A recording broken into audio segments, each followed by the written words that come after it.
E aí pessoal, tudo bom? Aqui é o Renato Batista e hoje eu vou colocar um ponto final aí nessa história do caso Queiroz, Flávio Bolsonaro. Você já deve estar de saco cheio dessa história, mas eu tenho uma boa analogia para contar para vocês e para explicar para as pessoas que não conhecem sobre o caso. Mas antes eu peço para você se inscrever no canal, deixar um like nesse vídeo, compartilha com todo mundo, família inteira, mãe, pai, cachorro, vovó, todo mundo. Esquisito por esquisito, vote no Marquito. Marco Antônio Ricciardelli. É com ele que eu vou fazer a analogia sobre o que aconteceu no caso Queiroz e no caso Flávio Bolsonaro. Para quem não sabe, o Marco Antônio é o Marquito, esse mesmo, aquele que fazia aquelas palhaçadas lá no programa do Ratinho. O Marquito, ele ficou como primeiro suplente da sua coligação em São Paulo para vereador na legislatura passada. Ou seja, ele veio a assumir o mandato em meados de 2013, mesmo tendo aí usado o slogan de esquisito por esquisito, vote no Marquito.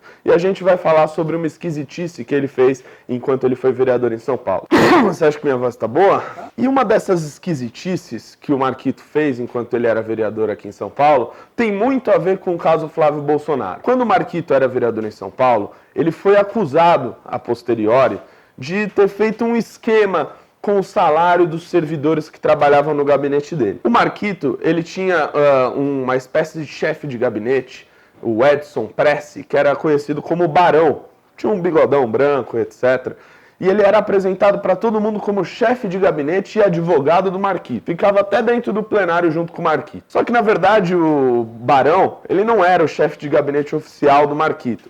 A chefe de gabinete dele era a esposa do Barão. Só que, segundo os depoimentos que foram dados ao Ministério Público depois, a Maria, esposa do Barão, praticamente não aparecia na Câmara. Ela ia uma ou duas vezes para assinar o livro de ponto. Quem mandava lá era o Barão. Basicamente, o que foi denunciado, e tem até áudio do ex-servidor do gabinete do Marquito falando com esse Barão, falando até com o próprio Marquito, de que eles contratavam uma pessoa, sei lá, pelo valor de R$7.000 e pedia R$5.000 de volta. E a pessoa aceitava isso, afinal estava procurando emprego, etc.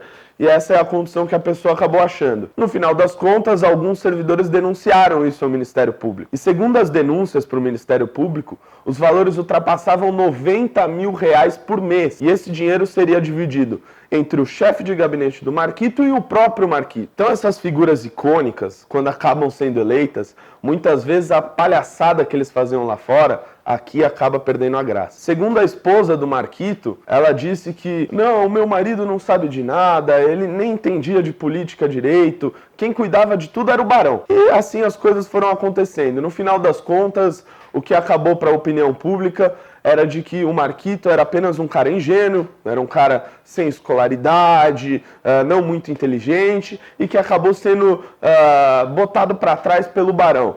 Como se o Barão, sozinho, arquitetasse um esquema com todo o gabinete dele, pegasse mais da metade do salário de todos os servidores do gabinete e o Marquito não soubesse. Eu não sei qual é a conclusão dessa história. Sinceramente, eu não duvido que o Marquito, sabendo quem é o Marquito, tenha sido passado para trás. Afinal, não é um sujeito lá muito inteligente. Agora, eu também não duvido de que ele esteja no meio do esquema. E esse esquema que aconteceu em São Paulo, pelo ex-vereador Marquito, é absolutamente a mesma coisa que o Fabrício Queiroz e o Flávio Bolsonaro estão sendo acusados. Esse esquema ficou conhecido como rachadinha, onde o parlamentar contrata um assessor, paga-lhe um salário que é determinado ali de acordo com as faixas salariais do parlamento em que ele trabalha, e o servidor é obrigado a devolver uma parte do salário dele. O Marquito fez isso aqui em São Paulo. E aparentemente, e ao que tudo indica, o caso Queiroz tem muito a ver com isso. Sem contar que a filha do Queiroz era personal trainer, né? Ela tinha o trabalho dela,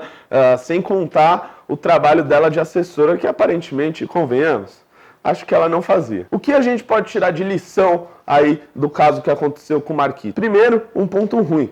Nada aconteceu. Eu não vi o Marquito sendo punido, não vi o tal do Barão sendo punido, e as coisas acabaram sendo jogadas para debaixo do tapete quando o Marquito perdeu o mandato. Número 2, eu sinceramente espero que o Flávio Bolsonaro não tenha participado desse ato, que ele não tenha essa má intenção. Mas eu sinceramente, analisando todo o caso, não imagino que um sujeito como ele, escolarizado, que que fala outros idiomas, formado em direito, seja tão ingênuo, para não dizer outra coisa, como foi o Marquito aqui em São Paulo. Valeu, pessoal, um abraço, até o próximo vídeo. Inscreva-se no nosso canal, youtube.com/mblivre. Precisamos da sua ajuda. Acesse mbl.org.br/contribua.